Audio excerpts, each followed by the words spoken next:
People, good morning. तर मी आली आहे CSMTला. ठीक आहे, जरा जायचं आहे ऑफिसला.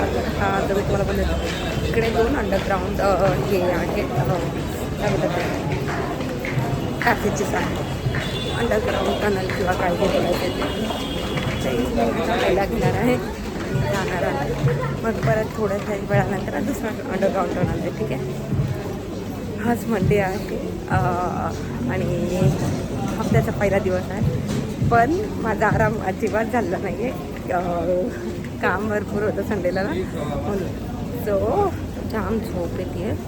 पण ठीक आहे, आठवड्याची सुरुवात अशी आळशीपणाने करू नये असं मला वाटतं. तर मी एकदम फुल एनर्जीने आज ऑफिसमध्ये काम करणार आहे. तसं पण मला थोड्या गोष्टी सेटअप करायच्यात आणि बाकीच्या सगळ्या गोष्टी पण हँडल करतात. पहिली त्यांच्याकडे ते याच्या अगोदर कंपनीचं नाव मी सांगणार नाही आहे. रिझन बिहाइंड खूप काही गोष्टी आहेत आणि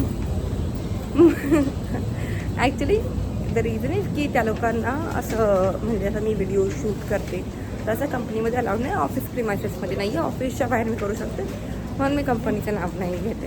ठीक आहे, सो तुम्ही माझे व्हिडिओज बघत राहा, चॅनलला सबस्क्राईब करा, कमेंट करा, शेअर करा. मला सांगा तुम्हाला असं काय बघायला आवडेल, तर त्या हिशोबाने ऑफिस सोडून मी तुम्हाला बाकीच्या गोष्टी दाखवत आहे. ठीक आहे. हाय पीपल, जस्ट निघाली आहे घरी. आज 7 वाजलेत, कारण का माझी एक इम्पॉर्टंट मीटिंग होती. आमच्या ब्रांच हेड म्हणू शकतो किंवा overall he is the head after the CEO. तर त्यांच्यावर मीटिंग होती आणि ते आज थोडे लेट आले, कारण का ते क्लायंटकडे गेले होते. तर 6:30 ते 7 त्यांच्यावर मीटिंग होती आणि जसे 7 वाजले आमची मीटिंग संपली आणि मी निघाले घरी. तुम्ही माझा चेहरा ग्लो बघू शकता, म्हणजे असं 7 वाजता घरी जाण्याचा ग्लो बघू शकता. हा ग्लो बघा तुम्ही. कधी कधी माहिती आहे मी ओव्हर ॲक्टिंग करते, बट ठीक आहे, बेअर विथ मी. तुम्ही लोक ना अजून पण माझ्या चॅनलला सबस्क्राईब नाही करत आता. This is not done guys, this is actually not done. एवढी मी अशी छान व्हिडिओज बनवते, असं कधी कधी थोडासा ओव्हर ॲक्टिंगचा ट्विस्ट पण टाकते, एवढी छान बोलते. तुम्ही माझ्या चॅनलला सबस्क्राईब नाही करतात, असं कसं? असं नाही करायचं. सगळ्यांना प्रोत्साहन द्यायचं. मी किती प्रोत्साहन देते लोकांना बघा. अशी एकदम छान राहते, अशी छान हसते, असे छान व्हिडिओ बनवते. मग तुम्ही पण द्या मला प्रोत्साहन. ठीक आहे. इकडे ना ॲक्वालाईन आहे, तर इथून CSTवरून हे ॲक्वालाईनचं मेट्रो स्टेशन आहे. ॲक्वालाईनचे इथून तर मरोळपर्यंत ॲक्वालाईन आहे. मरोळला उतरून तुम्ही चेंज करून साकीनाक्यावरनं जाऊ शकता. ठीक आहे, बट मी मरोळला म्हणजे मी ही ॲक्वालाईन मला ही थोडीशी एक्सपेन्सिव्ह वाटते, कारण का मला वाटायचं 1 वे तिकीट 70 रुपीज आहे आणि 1 वे तिकीटसाठी 70 रुपीज म्हणजे दिवसाचे 140. असे महिन्याचे किती होणार? 140 आहे, 1414. अयो एवढं होणार.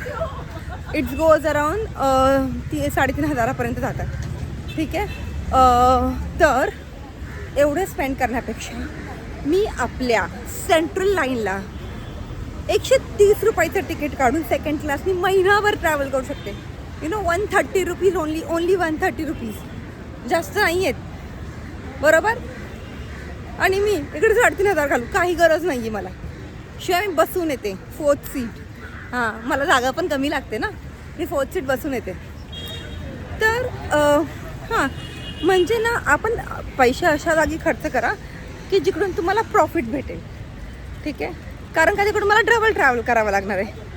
एक तर मी जागृतीनगरवरनं मरोळला जाणार, मरोळवरनं परत मी दुसरी मेट्रो पकडून इकडे येणार. त्यापेक्षा मी घाटकोपरला, म्हणजे जिथून माझ्या घराची घाटकोपर स्टेशनला जाऊन तिथून डायरेक्ट मी CSTला येऊ शकते. आणि इकडून वॉकिंग डिस्टन्स इकडे 5 to 7 मिनिट्स आहे, जास्त नाही, 900 मीटरच आहे CST स्टेशनपासून माझं ऑफिस. त्यामुळे Y spend on so much money Wien you can save it. Save करा आणि शॉपिंग करा. मी सेव्ह करते, असं नाही की मी फक्त माझे सगळे पैसे शॉपिंगवर उडवते. मी शॉपिंग करते आणि सेव्ह पण करते, दोन्ही गोष्टी करते मी. ओके, हां, थोडीशी स्वस्त शॉपिंग करते. मला रोड साईड शॉपिंग करायला खूप आवडते. मी ना कधीतरी व्हिडिओ काढेल तुम्हाला की मी बार्गेन कसं करते. ठीक आहे, तुम्हाला आवडेल माझा बार्गेनवाला व्हिडिओ बघायला. पण मी ना माझी मम्मी त्याच्यामध्ये पण बोलते की तू खूप कमी करते, आणि हाच बार्गेनचा फायदा मला सॅलरी नेगोसिएशनमध्ये झाला आहे. ठीक आहे, आई नो तुम्ही विचार करता कसली मुलगी आहे ही, असं करते, असंच करावं लागतं आम्हाला. HR लोकांचं तेच काम आहे, बार्गेन करावे लागते प्रत्येक वेळेस. सॅलरी निगोशिएशन आम्हाला स्वतःच्या वेळेस पण सॅलरी निगोशिएशन करावं लागतं, मला माहिती आहे. ठीक आहे, त्यामुळे हो मी बार्गेन करते आणि मी रोड साईड शॉपिंग करते. मी मॉलमधनं पण शॉपिंग करते, पण मॉलमध्ये मी जास्त करून फॉर्मल्स ट्राउझर्सवरती शॉपिंग करते. शर्ट पणच मी लोकल घ्यायला प्रेफर करते. मला जास्त महागातले ब्रँड मला असं वाटतं की खूप एक्सपेन्सिव्ह आहे, ज्यांची गरज नाही आहे. जेव्हा एखादे चांगले 1-2 पार्टीवेअर आहेत जे माझे मॉलमधले, आणि जे मी कधीतरी घालते. गरज नाही आहे अशी दरवेळेस अशा पार्टीवेअर एवढे महागातले घेऊन करायची, असं मला वाटतं. तुम्ही कधीही पार्टीवेअर घ्या, 2-4 घ्या आणि 2-3 चांगले मॉलमधले टॉप घ्या आणि ते तुम्ही कन्सिस्टन्सली वापरू शकता. पण रोजच्या वापरायला मी सांगेल तुम्हाला आपल्या साध्या दुकानांमधनं शॉपिंग करा. ठीक आहे, आता मी जाते CSMTला जाते मी. ठीक आहे, आता अंडरग्राऊंड जायचं आहे, त्यामुळे तिकडे चोऱ्या बिऱ्या खूप होतात. त्यामुळे मी मोबाईल हातात पकडणार आणि मी मोबाईल बॅगमध्ये टाकणार आहे. त्यामुळे आता हा व्हिडिओ इथेच थांबावा लागणार. मी आले पण बघितलं 4.5 मिनिटात मी CSMTला पोहोचले माझ्या ऑफिसमधून निघून. त्यामुळे तुम्ही बघू शकता मी किती वेळात येते. ठीक आहे, चला स्टेट येऊन मी घरी जाऊन व्हिडिओ पुरा कंटिन्यू करेन. Bye bye. हॅलो, तर आज आपण बनवणार आहोत लसूणी पालक. ठीक आहे, मी तुम्हाला रेसिपी दाखवते, तुम्ही फॉलो करा.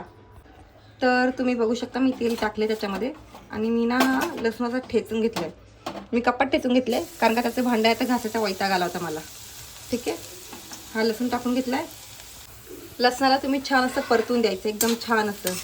ही रेसिपी मी यूट्यूबवरती बघितली होती. मला स्वतःला पालक काय जास्त आवडत नाही, त्यामुळे मी पालकचे पराठे किंवा पालकची पेस्ट करून त्याचे असं हिरव्या पुऱ्या टाईप करते. पण ही जेव्हापासून मी रेसिपी शिकली आहे तेव्हापासून मी स्वतः पालक खायला सुरुवात केली आहे. लसूण पहिला टाकून घ्यायचं, जिरी मोहरी काही नाही टाकायचं कारण का ही लसूणी पालक आहे, त्यामुळे आपल्याला तो फ्लेवर आला पाहिजे. नाही, आता तुम्ही बघू शकता लसूण एकदम कडक कडक झाला आहे. आता मी याच्यामध्ये हिंग आणि जिरं टाकते.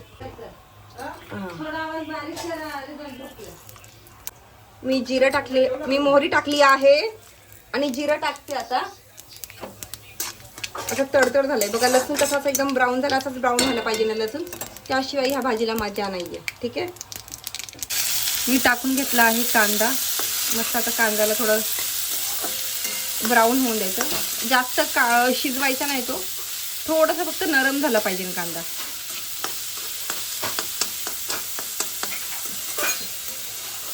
कांद्या भाजीमध्ये ना सगळ्यात शेवटी मीठ टाकायचं, कधीच अगोदर मीठ टाकायचं नाही, त्याने बरोबर चव येत नाही.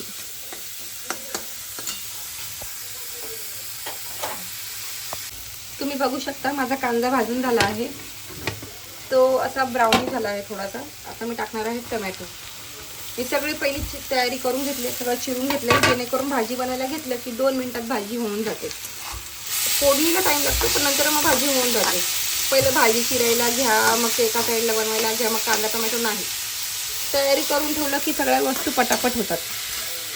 आता टोमॅटो झाला आहे, टोमॅटोला आपण चांगलं भाजून घेऊ. त्याच्यातलं थोडं पाणी कमी करायचे कारण का पालकच्या भाजीला पण पाणी सुटतं, त्यामुळे त्यातलं पाणी पूर्ण सुकून गेलं पाहिजे टोमॅटोमधलं. तुम्ही बघू शकता टोमॅटोतलं पूर्ण पाणी वाटलं आहे. त्यामुळे आता मी टाकणार आहे मिरची पावडर 1 आणि 1.5 चमचा, जास्त नाही टाकणार. मम्मी 1.5 चमचा बरोबर आहे ना गं? हां, 1.5 चमचा मिरची पावडर. थोडासा गॅस बारीक करते आणि आपण टाकणार आहोत अर्धा चमचा धना पावडर.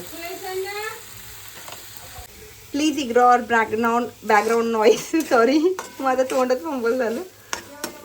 माझी मम्मी माझ्या पप्पांना आवाज देत होती, तर माझ्या पप्पांना मी अण्णा बोलते, मम्मीला मम्मी बोलते.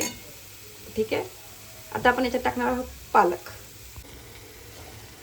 ही मी पालक पण पहिली चिरून घेतली आहे, मस्त अशी हिरवीगार पालक आहे. ह्या रेसिपीमुळे मी पालकची भाजी खायला लागली. ह्या रेसिपीमुळे ही एवढी तुम्हाला आता वाटते कढईभर, पण ती शिजून एकदम कमी होते, खूप कमी होते. ही आहे परत चवळीची भाजी आहे. ह्या भाज्या पालेभाज्या ना शिजून कमी होतात. बघितलं भाजी शिजली पण नाहीये, 2 मिनिटं तिला फक्त ती वाफ लागली आणि तेवढी बारीक झाली आहे. हे लोक ना, जे लोक पालक पनीर करतात ती पहिली भाजी उकडून घेतात, त्या भाजीला काही चव लागत नाही.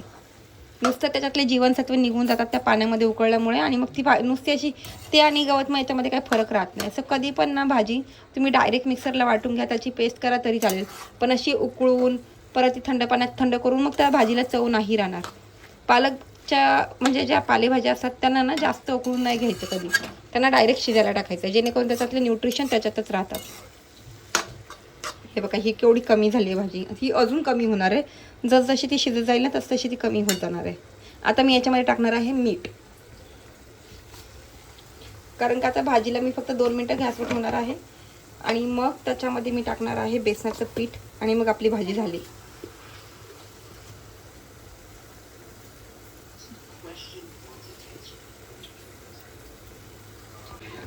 आता मी याच्यात टाकलं आहे चण्याचं पीठ. आता ही तुम्ही भाजी बघू शकता थोडीशी घट्ट होणार आहे, याच्यामधलं सगळं पाणी आटून जाणार आहे ह्या बेसनाच्या थोड्याशा फरकामुळे. लाईक थोडंसं बेसन, 1 चमचा फक्त, जास्त नाही.